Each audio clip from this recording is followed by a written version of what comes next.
Nigga, I told you, nigga. I told you, nigga. Until the day end, nigga, you can always on me, pussy. The Untouchable True School Sports Empire proudly presents something the boxing game's been missing. Hey, what's going on? It's your boy BT, and I came here to talk some boxing with the thousands of True School Sports subscribers. Now, I wanted to kind of discuss Xander Zayas because, you know, he ran his record up again. You know, he's 14-0 now. Xander Zayas is now, I think, again with another statement performance this past weekend against Elias Espadas, who was a tough Mexican fighter. Elias Espadas, who has been a veteran of 26 fights. Guy's like 30 years old. Xander's like 19, so it's good experience for Xander. Xander's now 14-0 with 10 stoppage victories. And now the question you start asking about Xander, despite his age, because he's showing such great application to the sport of boxing at such a young age, is just how far is Xander from a world title shot, and how far is he from main eventing a fight at Madison Square Garden on Puerto Rican Day weekend? You know, how far is he from that? Because I really do think like 2023 has to be that year for him. I think 2023 is going to be the year. I don't know. I don't think Xander will fight for a world title in 2023, but I think 2023 will be the year where Xander Zayas headlines at Madison Square Garden, where he really makes that first big splash as the main attraction in Puerto Rican boxing. It's crazy because, like, you know, shout out to Minimax. Minimax Boxing is from South Florida. Like, I'm from South Florida, so he's seen Xander from when he was young. But unlike me, Minimax is closer to age and Xander than I am. So Minimax actually used to box with Xander Zayas, and he posted a picture of it on Twitter this week. It was crazy. And I've seen Xander running around the Davy Powell when he was younger, when he was like this big, like shorter than me. Now he's bigger, and a lot bigger than me now. And Xander, with time and experience and more fights, the more I watch him, the more I feel like I'm watching Felix Trinidad. The more his body matures, the taller he gets, the more like Trinidad-esque he's starting to look. Now, I don't want to thrust those expectations upon the young man because those are tough shoes to fill. But if there was ever a fighter from Puerto Rico or Puerto Rican descent that could really become the next Felix Trinidad, become the next attraction in the sport, it's Xander Zayas. You know, we see a lot. I watch a lot of boxing, right? From all promotional companies, you know, Matchroom, Boxer, Top Rank, Golden Boy, PBC, Queensberry Promotions, and even all the miscellaneous club show promoters you guys never heard of. So I get exposed to a lot of prospects at all levels of boxing, and we always hear prospects get hyped up and they're not as good as advertised. And when a prospect isn't as good as advertised, we call them overrated. And if they lose and they're not as good as advertised, we call them a hype job, right? So I don't think Xander is overrated, nor do I think he's a hype job. I think Xander has shown in his career so far, if you look at the guys he's fought, I mean, I'm familiar with four of the opponents on his resume.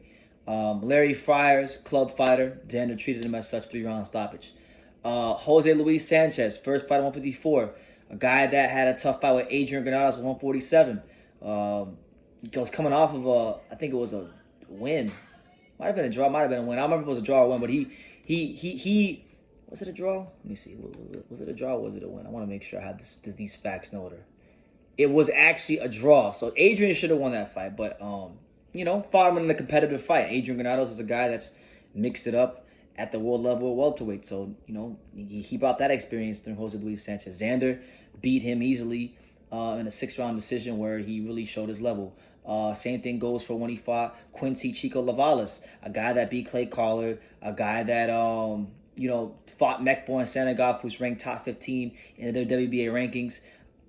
I thought he beat Mekborn. Mekborn got the decision, but still a good fighter, crafty guy, outclassed Quincy Lavalas. And then now he fought Elias Espadas to win, the WBO NABO belt.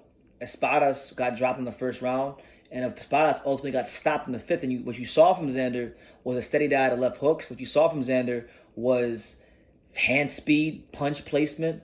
I just think Xander needs to work on his defense a little bit more, but he cleaned that up. He's on his way. He's more than well on his way to a world title. A lot of people are saying that Xander Zayas is the best prospect in boxing.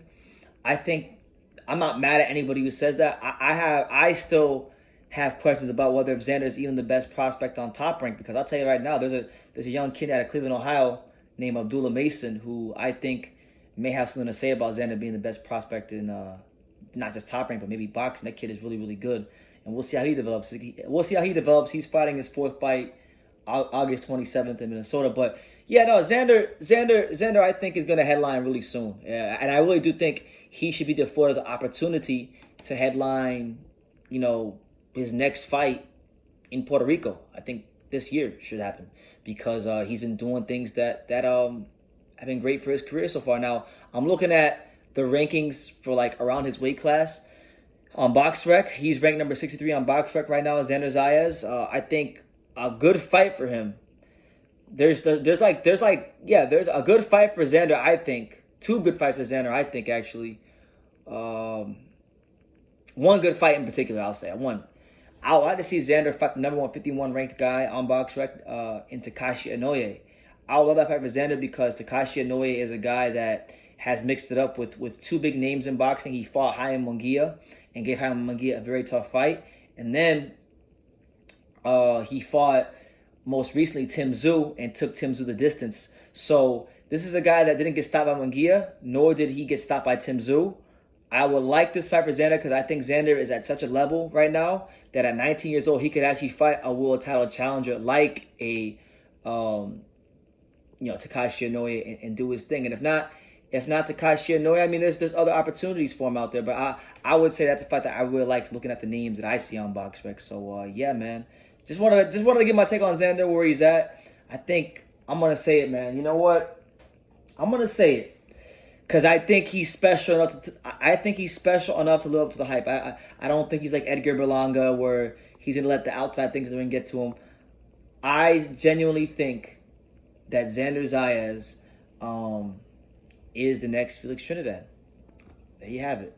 And you know what? Side note, aside from him being the next Felix Trinidad, if he can't get a fight against Takeshi Inoue, then I would like to see him fight Sergio Garcia, who just fought Tony Harrison recently, and before that fought Sebastian Fundora.